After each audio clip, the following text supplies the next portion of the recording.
Captains of Industry, brought to you by Airtel. When somebody mentions steaks or burgers or croissants or ice cream, you probably think it's time for them to go on a diet. But when you run a business like Famous Brands, tightening your belt will probably be the worst strategy. In the midst of a crippling recession, this company saw profit growth above 11%. And now, with the prospects of economic recovery in sight, they're aggressively opening 110 new stores, and they've spread their wings to exotic places like Mauritius. But it's not all been smooth sailing. One of the challenges they face is, for instance, restoring the glory of a battered brand like Juicy Lucy. For Kevin Hedderwick, his work is cut out for him. He joins us now to tell us how he keeps his wits about him. Kevin Hedderwick, the CEO of Famous Brands, is our Captain of Industry tonight. Thanks so much for being with us. Let's start off with Famous Brands and what's been going on recently. Reports of a major acquisitive drive for the company, new brands coming into your stable. Some would say, why don't you just focus on organic growth? Well, we do, but in terms of our ambitions for the organisation, it's going to have to be a combination of organic growth in terms of getting our existing restaurants to work harder, numeric growth too in terms of expanding the repertoire of stores within each brand, and then of course being acquisitive. And you're quite right, is that we were acquisitive very much so ever since we embarked on this journey probably 10, 11 years ago, but more so in the last 2 years when we've had the benefit of a very strong balance sheet and a great leadership team and a strong business model. Some are not convinced by the strategy when it comes to acquisition. They say, why take on something like Juicy Lucy, for instance? They just feel like that you need to put too much work into getting it to look right, to feel right. I think Juicy Lucy in particular is going to take a lot of sweat capital. We acquired Juicy Lucy at the same time that we acquired the Milky Lane brand, and so it came as part of the parcel. Our prime objective was to acquire the Milky Lane brand, but having now gotten the Juicy Lucy business into our repertoire, we've got franchisees out there that have invested in the brand, and so we owe it to them to re-engineer and rejuvenate the brand. And I think that's what I think Famous Brands Metal is about, is that our ability to look at brands that are either best in their class or brands that we can make best in their class. And so we're not shy to get in the trenches and re-engineer things when it's necessary. How do you re-engineer something like Juicy Lucy, for instance? Even you yourself have admitted that it's a bit of a bastardized brand from a health food store that you said now they're selling hot dogs and sandwiches. They've kind of lost their raison d'etre. Yeah. I think one of the things about Juicy Lucy is that if you talk to the South African consumer at large, the brand has still got equity. I think what the problem is that the brand has lost some of its integrity. So what we're doing is saying, well, with the kind of global move towards wholesomeness, is there an opportunity within the South African market for us to reposition the brand? And so we've gone through a lot of consumer research, we've worked with a lot of design companies, we've spoken to a lot of industry, and we've also consulted abroad. And we think that there's a place for a business like Juicy Lucy, although, as I say, it's going to take some sweat capital from our side, but we think it's going to be worth it in the long term. Let's talk about other brands within your stable, because some would say, it's great, it makes the market more competitive, varied and dynamic, but you're up against very stiff competition. For your chicken business, you're up against Nando's. For Juicy Lucy, you're up against the Kawaiis of this world, You've also moved into the bakeries. You've got to deal with the bread baskets and the Fornos and the like. So it's almost like you've got to move from zero to hero here. In certain of those categories, we're under no illusions about our ability to grow a chicken brand in particular, but it's a category that is huge in South Africa. It's got significant upside growth in terms of potential. Our view is that the opportunity in the chicken category per se is very much in the flame grilled peri-peri category.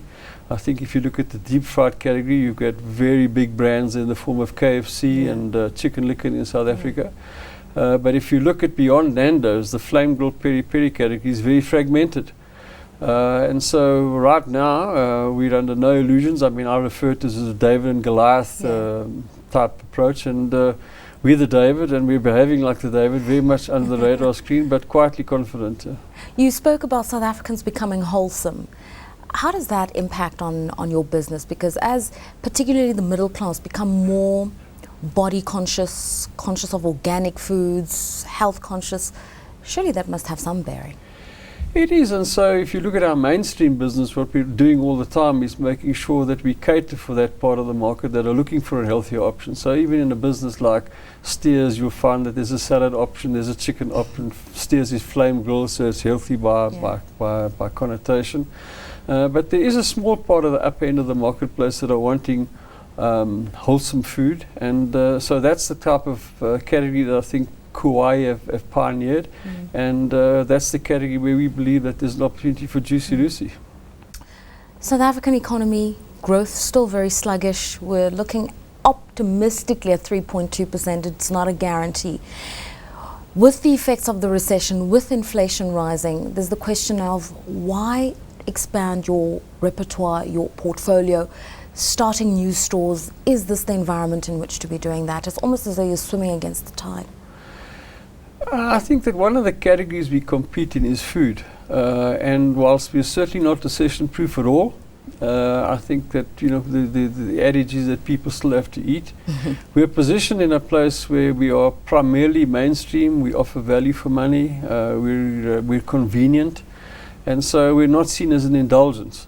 I'm under no illusions, though, is that the economy is pretty tough. I think that in the South African context, we're only feeling the effects of recession of 2 years ago right now. Yeah. We had the benefit of World Cup last year, which I think disguised the extent of the economic impact on South Africa. So it's not an easy time to be trading.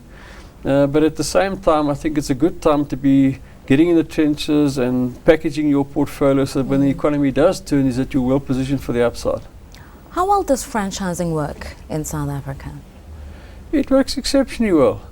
I think if you just look at our business as an example, I mean, we've got 1,000, close on 2,000 franchised outlets in South Africa.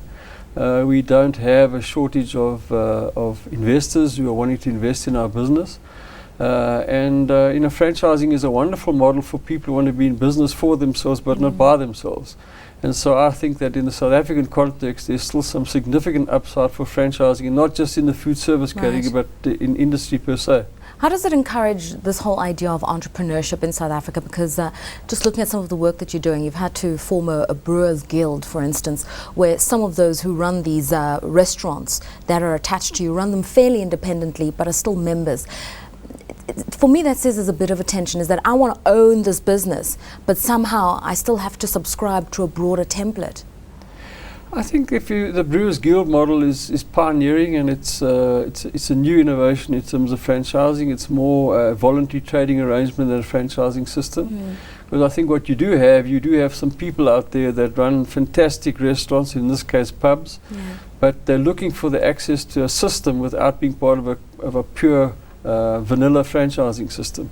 So what we will do to those entrepreneurs who are damn good at what they do is say, the brand is yours. We will put over that brand of yours a membership umbrella, and what you will do is you'll get benefit to a complete franchise system without being formally contracted into a franchise arrangement. Exporting this model overseas, you've got licenses in about 17 territories. I mentioned Mauritius earlier on. What lessons have you learned in other African countries? Yeah, well, Africa's not for sissies.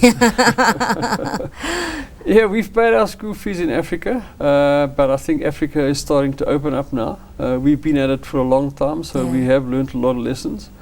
I think that what we have found in Africa is that critical in getting into Africa is that you need to get in with the right partners on the ground. They need to understand the environment. They need to understand the category. They need to put some skin in the game. And of course, what's becoming more and more important in the African context is what we call the supply chain or route to market. And that's becoming more and more sophisticated over time. So Africa's been tough, but I think Africa right now is probably well positioned for businesses like ours. And if you look at the South African context, just in the retail environment, the type of stuff that ShopRite Checkers are doing in Africa, I think is pioneering, and we're all learning from that. The toughest market you've encountered in Africa so far? It'd have to be Nigeria. I mean, and I say tough because it's probably the sexiest in terms of numbers. 160 million people, and so you can get blinded by the numbers. But it has been a hard market. We've been in there for the best part of 10 years, and all we really have to show for after 10 years are 3 Debonair's Pizza franchised outlets. So it's been hard. But Nigeria particularly now, I think now they have a political settlement, Right. and the economy is starting to turn, holds a lot of promise for us.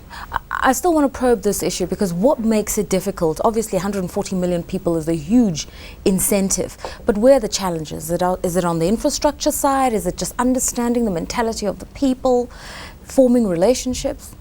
I think it's understanding the market. If you look at a business like Nigeria, the single biggest brand in Nigeria is a product called Mr. Big. And Mr. Big really is a leading restaurant chain that provides a wide repertoire of brands. So they're not focused in very narrow trenches. I think a lot of us have been focused in narrow trenches. So while Mr. Big sells anything from burgers to chicken to chips to pizza to pies all under one roof, we kind of focused in very narrow trenches. It's about pizza for Debonair's, it's about burgers and steers. And so in that sense, I think what we've done is by virtue of the fact that we are narrow, we've narrowed our offering, and so it's been more difficult for us to get the consumer to get into that environment. So not understanding the consumer is an issue. But one of the biggest challenges in Africa is access to real estate, to property, finding sites. And in that sense, I mean, we've spoiled in the South African context with all these major shopping centres, and that you don't find in Africa, but it's slowly beginning to happen. And then, of course, the problem in Africa too is from a supply chain point of view is that, you know, one of the things that we do, we sell product that people put in their mouths, and they're only going to put a bad product in their mouth once, and they're not going to do it again. So unless you can control the supply chain in terms of the quality of product, it's a problem. Okay, so challenging environment in Nigeria, most exciting market outside of South Africa? We have a few right now. I mean, the one is Zambia. Zambia is where there is a lot of development happening. We've ramped our presence up there to the best part of 17 franchise outlets now. We've got a number of local players that are working with us. We think that in the next 6 to 12 months we could have as many as 25, 28 restaurants there, and across our complete repertoire, even brands as, if we want to call inverted commas, as sophisticated as Mug and Bean. We opened our first Mug and Bean in Zambia, Lusaka, 3 months ago, and it's blown the lights out. So we're very encouraged by what we see in Zambia. And then not quite in the African context, but let's call it part of the African footprint. Mauritius is where a market where we're having lots of success as well. So those probably are the two that jump out now in terms of the ones we're having the most fun. Just before we go to break, local content, you know, you've raised issues of quality, but what about what it is that local consumers want? I remember traveling to Brazil and going into a KFC, and on their product offerings, what we would see as a streetwise too, chips and chicken, was chips, chicken, and black beans, black-eyed peas that they eat in Brazil. Do you do that when you go into other markets? You certainly have to, and I think that's one of the lessons you learn in a market like Africa, is that, you know, the African population aren't waiting for you to arrive. They've got some of their own unique taste profiles and products that are homegrown, and so in certain cases you do need to flex the menu to make sure that you cater for local tastes. Absolutely. Okay, we'll continue this conversation with Kevin Hedderwick, who's the CEO of Famous Brands. Do stay with us. You're watching Captains of Industry.